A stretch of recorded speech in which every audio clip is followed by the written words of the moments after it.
يا أيها الذين آمنوا اتقوا الله وقولوا قولا سديدا يصلح لكم أعمالكم ويغفر لكم ذنوبكم ومن يطع الله ورسوله فقد فاز فوزا عظيما وقال رسول الله صلى الله عليه وسلم فيما معناه الكيس من دان نفسه وعمل لما بعد الموت وقال احرص على ما ينفعك رواه مسلم.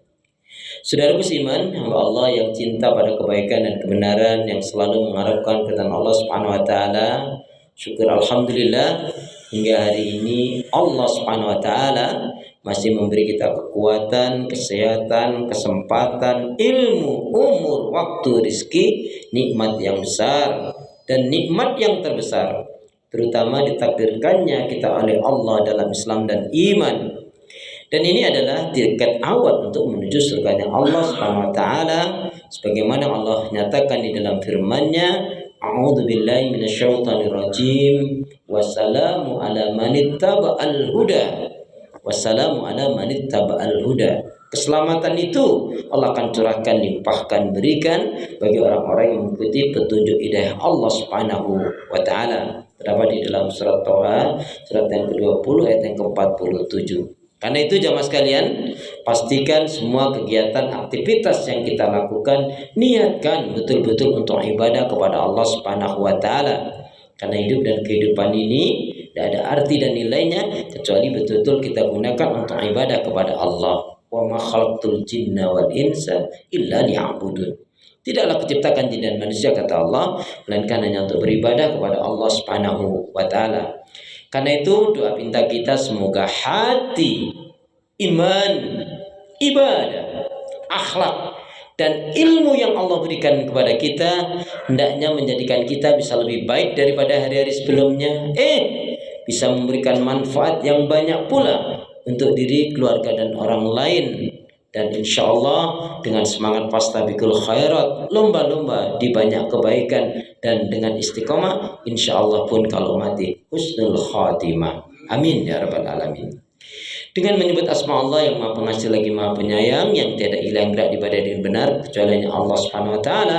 Hanya kepada Allah kita beribadah dan hanya kepada Allah pula lah kita mohon pertolongan. Sekali lagi, karena itu doa minta kita semoga hati, iman, ibadah, akhlak, dan ilmu yang Allah berikan kepada kita hendaknya menjadikan kita bisa lebih baik. Kenapa? Ya, karena seorang muslim, muslimah yang baik hatinya, baik imannya, baik ibadahnya, dan juga baik akhlaknya, serta baik ilmunya, insya Allah muslim-muslim yang seperti ini jiwanya tenang dan tentram walaupun tabungannya banyak.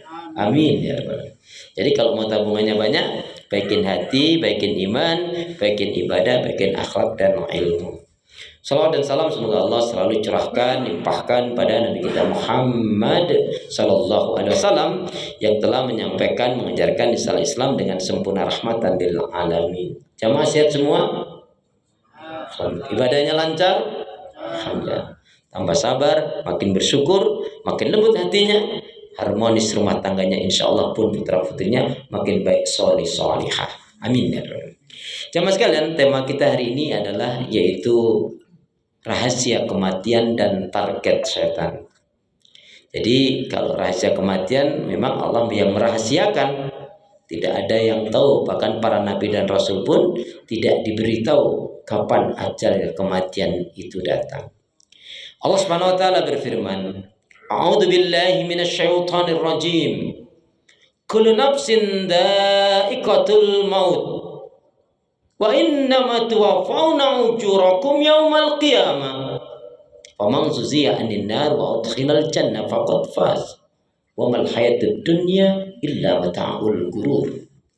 Setiap yang berjiwa pasti akan mati. Suka enggak suka, mau enggak mau, siap enggak siap, pasti akan mati. Bahkan datangnya kematian itu lebih cepat yang dari kita perkirakan. Sebenarnya kita saat ini sedang menunggu, sedang menanti dari sholat satu ke sholat yang lain dan nunggu kapan kita disolat. Setiap yang berjiwa pasti akan mati. Maka di akhirat nantilah akan disempurnakan oleh Allah dari semua amalan hamba yang dilakukan. Sekecil apapun kalau dia melakukan kebaikan, maka kebaikan yang dilakukan di dunia ini akan dibalas oleh Allah dengan berlipat-lipat kebaikan, kemuliaan-kemuliaan. Tetapi sekecil apapun dosa maksiat yang dilakukan oleh seorang hamba pun akan dimintai pertanggungjawab oleh Allah Subhanahu wa taala. Tsumma la tus'aluna yauma idzin 'anil na'im. Kemudian kalian manusia pasti akan dimintai pertanggungjawab oleh Allah Subhanahu wa taala. Dan Allah tegaskan, ternyata di dunia ini nggak ada yang namanya sukses yang sebenarnya. Karena sukses itu di akhirat. Di dunia ini kaya ujian, miskin ujian, sehat ujian, sakit ujian, ya, senang ujian, susah juga ujian. Sedangkan yang sukses yang sebenarnya adalah faman suzi'a 'anil nar wa udkhilal jannah faqad faz. Yang sukses yang sebenarnya adalah siapa nanti yang di akhirat dimasukkan ke dalam surganya Allah dan terbebas dari azab neraka, itu orang yang sukses. Makanya walal akhiratu khairul laka minal ula. Kehidupan akhirat adalah lebih baik daripada kehidupan dunia. Dunia ini sebentar. Akhirat sebentar lagi gitu. Dunia ini sebentar, akhirat sebentar lagi, ya. Karena dunia akan kita tinggalkan. Jamaah sekalian, apa kata Imam Ghazali tentang setiap yang berjiwa pasti akan mati? Kata Imam Ghazali, kata-kata pasti maknanya adalah sangat dekat. Karena itu bodohlah seseorang, sudah jelas dipastikan oleh Allah akan mati, tetapi dia lengah, dia lupa, dia tidak melakukan persiapan untuk menghadap Allah dengan amal yang terbaik. Itulah orang yang rugi dan orang yang bodoh. Baik, sebelumnya coba kita ingat sabda Rasulullah. Saya yakin jamaah sekalian sering mendengar hadis ini. Ya, kita urutkan susunannya saja. Ifima ma'anahu ikhtanim khamsan qabla khamsin. Perhatikan 5 perkara sebelum datangnya 5 perkara. Sehatmu sebelum sakitmu. Jamaah sekalian, tidak ada ceritanya orang tuh sehat terus, tidak ada. Pasti akan mengalami sakit. Jamaah pernah sakit? Pernah ya? Sakitnya di mana? Oh, di situ sakit. Maknanya di sini adalah mengingatkan, mengajarkan kepada kita, selagi kita diberi sehat itu dimaksimalkan untuk melakukan ibadah yang terbaik. Makanya kalau lagi punya duit yang banyak, makan yang enak, makan yang bergizi. Biar bisa untuk tahajud, biar bisa untuk duha, biar untuk bisa menyenangkan istri, menyenangkan anak, ya. Betul-betul kita bisa menikmati untuk kebaikan. Karena untuk apa kalau kita punya ini, punya itu, tidak bisa kita nikmati untuk ibadah. Karena keberkahan hidup jika kita gunakan untuk ibadah kepada Allah Subhanahu wa taala. Sehatmu sebelum sakitmu, sempatmu sebelum sempitmu. Kalau banyak waktu luang yang diberikan oleh Allah tapi kita buang, rugi kita. Maka Rasulullah pun menyatakan, ni'matani maghbunan fihima katsirun minan nas asyawal farah. 2 kenikmatan yang banyak manusia lupa lalai darinya, lengah darinya, yaitu nikmat sehat dan nikmat sempat. Bapak Ibu jamaah sekalian, saudaraku seiman, nama Allah yang cinta pada kebaikan dan kebenaran, yang selalu mengharapkan ridha Allah. Pernah nggak panjenengan antum ngitung-ngitung dalam 1 hari 1 malam itu Allah kasih waktu kita berapa menit? Saya tidak tanya jam. Kalau jam pasti antum menjawab 24 jam. Kenapa saya tanya menit? Untuk menyadarkan bagi diri kita, ternyata banyak sekali orang yang membuang waktu. Ternyata 1 hari 1 malam itu Allah berikan kepada orang iman kah, orang kafir kah, sejak zaman Nabi Adam sampai Adam Malik, entah Adam siapa lagi nanti, sama ternyata. Ya, 24 jam sama dengan 1440 menit. Pertanyaannya, dari 1440 menit itu yang betul-betul pure kita gunakan untuk ibadah berapa menit? Karena dalam pandangan Islam, waktu adalah kehidupan. Kehidupan adalah waktu. Orang yang menyanyiakan waktu berarti dia menyanyiakan kehidupan. Orang yang menyanyiakan kehidupan berarti balik lagi Pak, Anda kelar-kelar nanti ya. Dalam pandangan Islam, waktu adalah kehidupan, kehidupan adalah waktu. Orang yang menyanyiakan waktu berarti dia menyanyiakan menyanyiakan kehidupan berarti berdosa, rugi karena dia akan dimintai pertanggungjawab tadi, ya. Nah, seorang muslim mukmin mestinya dengan ikrarnya itu dia berusaha untuk memaksimalkan. Ikrar kita dalam sholat begitu jelas tegas kok. Kul inna sholati wa nusuki wa mahyaya wa mamati lillahi rabbil alamin. Katakanlah, sesungguhnya sholatku, ibadahku, hidup dan matiku hanya kuperuntukkan pada Allah, Rabb semesta alam. Kemudian ketika kamu diberi kelapangan rezeki sebelum jatuhnya kekurangan kemiskinan. Tapi ingat, selamanya kita tidak akan pernah jatuh dalam kekurangan dan kemiskinan asalkan kita betul-betul yakin, yaitu asalkan kita gemar mengeluarkan zakat, infak, dan sedekah. As-shadaqatu wal infak waz zakat. Sedekah, zakat, infak itu adalah mendatangkan keberkahan. La yungkos, dia tidak akan pernah berkurang hartamu. Bal yazid sampai 3 kali. Bahkan akan bertambah sampai 3 kali. Tentunya dengan catatan hartanya dikeluarkan zakat, infak, sedekahnya. Nah, untuk Bapak Ibu ikhwan akhwat, untuk mengeluarkan zakat, infak, dan sedekah itu catatannya cuma satu. Apa itu? Keluarkanlah zakat, infak, sedekah Anda biar banyak, yang penting ikhlas. Nah, biar banyak, yang penting ikhlas ya. Daripada sedikit gak ikhlas, lebih baik banyak ikhlas. Udah sedikit gak ikhlas, jungkit-jungkit najis ya. Nah, untuk bilang nih, ya. Jadi biar banyak, yang penting ikhlas. Karena keberkahan harta memang jika kita infakkan, sedekahkan di jalan Allah. Ingat jamaah sekalian, harta itu ada 3. Harta itu dibagi menjadi 3 saja. Milik Allah, milik syaitan, milik Allah, milik kita, milik syaitan. Maksudnya apa? Harta milik Allah, manakala harta itu kita gunakan untuk kebaikan, ibadah, amal soleh, untuk kepentingan dakwah, untuk kepentingan jihad, untuk kepentingan fisabilillah, membantu fakir miskin, kaum duafa, untuk membahagiakan orang tua kita, membahagiakan keluarga kita, untuk amalan-amalan yang baik, itu adalah berarti harta miliknya Allah. Harta milik kita kalau hanya untuk senang-senang, misalkan punya kendaraan yang untuk wira-wiri, biar nggak kehujanan, biar nggak kepanasan, biar praktis, itu senang-senang yang tidak kaitannya dengan dosa, itu berarti harta milik kita. Sedangkan harta itu milik syaitan, kalau harta itu na'udzubillah digunakan untuk kemaksiatan dan dosa. Orang mati yang menyertai 3 juga, hartanya, keluarganya, dan amal ibadahnya. Harta dan keluarganya akan kembali. Maka yang menyertainya cuma 1, yaitu amal ibadahnya. Mudamu sebelum tuamu yang keempat. Nah, sama sekalian tidak ada ceritanya orang itu muda terus pasti dia akan mengalami tua. Saya yakin sekali, Bapak Ibu jamaah ada di sini, saya yakin 25 tahun yang lalu pasti larinya kenceng-kenceng nih. Betul Pak ya Bu ya, 25 tahun yang lalu mesti larinya kencang-kencang ya. Kalau sekarang ya sudah agak masalah, duduk lama gimana, kalau kehujanan gimana, keanginan juga. Tapi intinya memang pasti akan mengalami tua. Nah, di antara tanda-tanda tua itu sudah mulai nampak nih. Di antara tanda-tanda tua, ubannya sudah mulai subur, pandangannya sudah mulai kabur, kulitnya sudah mulai lentur, sebagian giginya sudah gugur. Kalau sudah seperti ini, biasanya makannya bubur. Kalau udah makannya bubur, siap-siaplah untuk masuk kubur.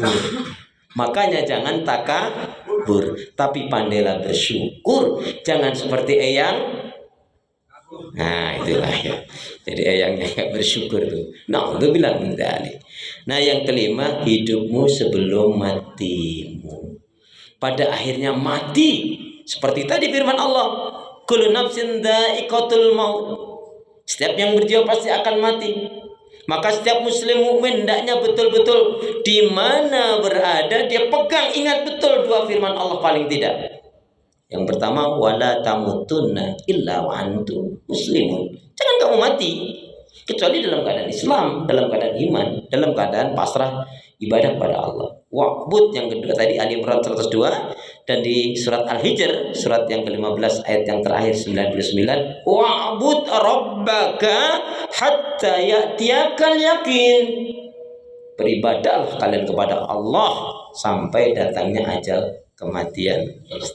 Nah, jamaah sekalian, setiap yang berjiwa pasti akan mati. Sering kita dengar dan kita sudah pernah dengar, orang kaya mati, orang miskin mati, pejabat, rakyat mati, murid, udah sampai situ aja. Udah sampai situ aja gitu. Emang Ustadz nggak mati? Mati juga Pak, Bu, tapi setelah lama lah begitu ya. Tapi kalau antum ditanya, Bapak Ibu yakin akan mati? Yakin. Tahu datangnya kematian? Satu lagi Pak, Bu, sudah siap apa belum? Ya. Alhamdulillah. Jadi kalau ditanya sudah siap apa belum, jawabnya belum atau insya Allah? Insya Allah. Tadi siap, sekarang jadi berubah.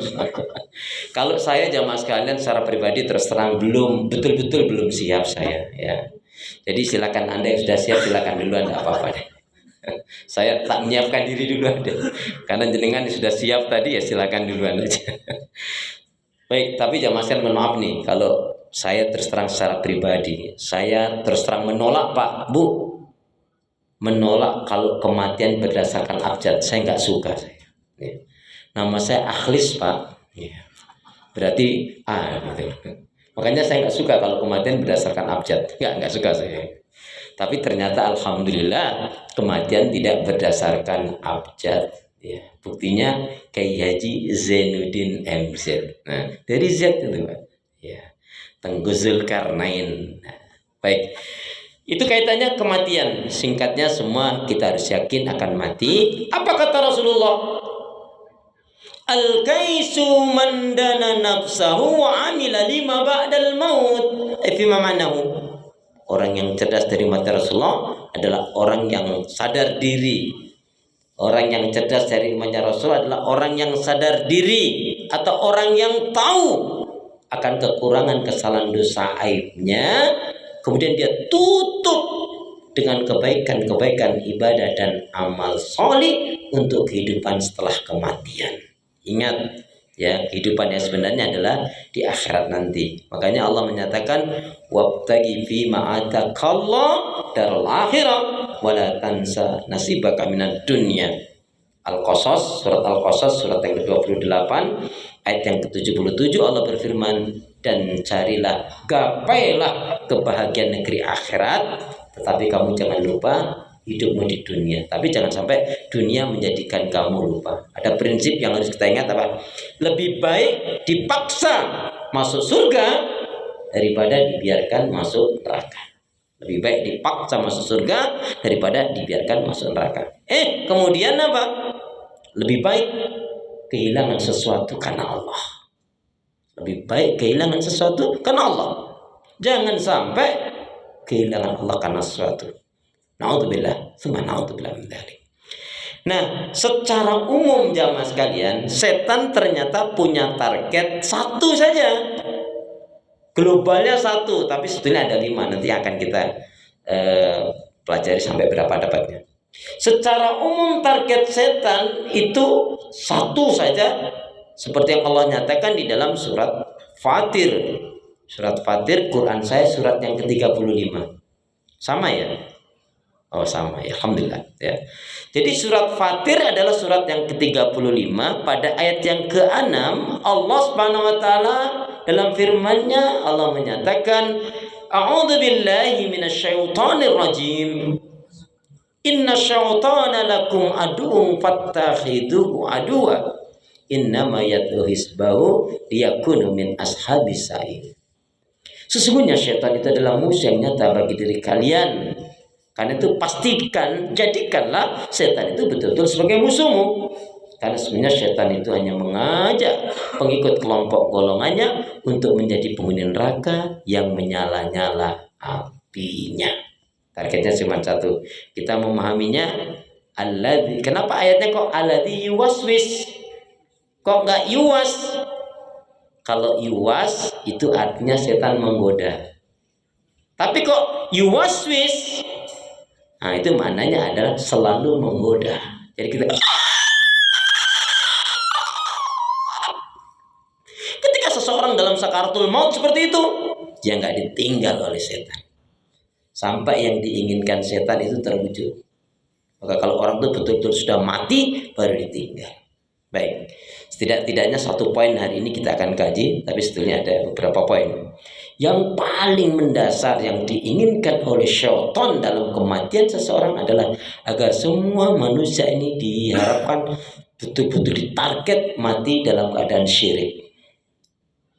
Syirik artinya mensekutukan Allah. Ya. Syirik itu banyak macamnya.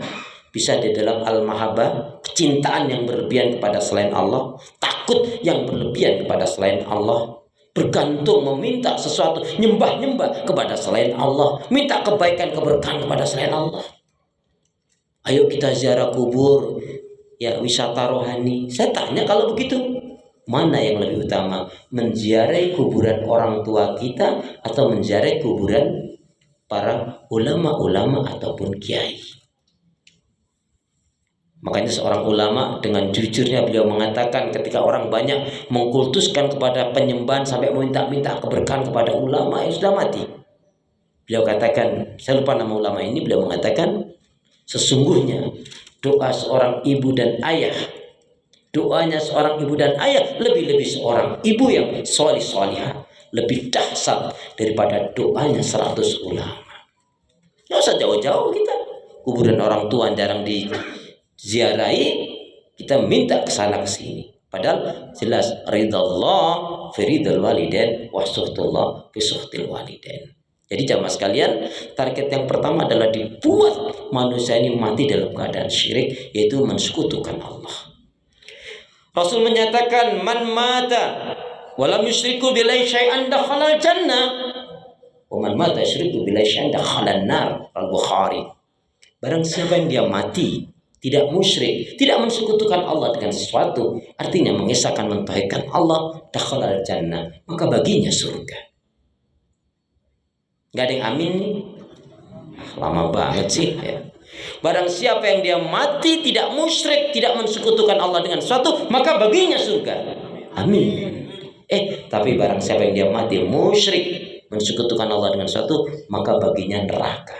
Nauzubillah min dzalik. Nah, kenapa setan membuat target ini adalah agar mati dalam keadaan syirik? Jamaah sekalian, saya singkat saja karena waktunya. Jadi kalau orang itu mati syirik, dampak bahaya syirik ada 3. Boleh ditulis, boleh dicatat, boleh diingat-ingat karena nanti semester keluar nih ya. Jadi dampak bahaya syirik itu ada 3. A. Innallaha la yaghfiru ayyushraka bihi wa yaghfiru ma duna dzalika liman yasha. Barang siapa, sesungguhnya Allah tidak akan mengampuni kesalahan dosa syirik, dan Allah akan ampuni dosa selain syirik bagi yang dikehendaki. Bagi yang dikehendaki ini siapa? Maksudnya orang yang sebelum mati diberi hidayah atau dia tobatan nasuha. Ya. Barang siapa yang melakukan kesyirikan, maka dia berarti telah melakukan isman azimah, dosa yang sangat besar. Itu kalau surat An-Nisa ayat yang ke-48. Tapi pada ayat 116-nya di akhirnya bedanya. Apa itu? Dhalalan ba'ida. Siapa yang dia melakukan kesyirikan, dia telah melakukan penyimpangan, kesesatan yang sangat fatal, kesesatan yang sangat jauh. Jadi Allah tidak akan mengampuni kesalahan dan dosa pelaku syirik kecuali dia sebelum mati dia bertobat atau diberi hidayah oleh Allah. B, ya target yang bahayanya syirik, Allah akan hapus amal kebaikan ibadahnya. Ya, Allah akan hapus amal kebaikan ibadahnya. Nanti jamaah sekalian bisa lihat di dalam surat Az-Zumar surat 39 ayat yang ke-65. Nah, contohnya termasuk syirik itu bunuh diri. Ya, orang yang mati bunuh diri adalah digolongkan syirik. Makanya Rasulullah nggak mau mensolatkan. Maka jamaah sekalian jangan coba-coba pingin mati bunuh diri. Ya, kurang kerjaan ya. Jangan diem aja, nanti kalau waktunya mati ya mati ya. Tapi tentunya dalam kebaikan ibadah dan amal. Dan C yang C-nya adalah haram baginya surga, kekal di neraka. Nanti bisa dilihat di dalam surat yang ke-5 Al-Maidah ayat yang ke-72. Semoga ada manfaatnya. Insya Allah kelanjutannya kita lanjutkan. Insya Allah seperti dalam ungkapan itu, di mana ada pertemuan maka ada pertemuan kembali. Insya Allah. Baik, kita berdoa. Bismillahirrahmanirrahim.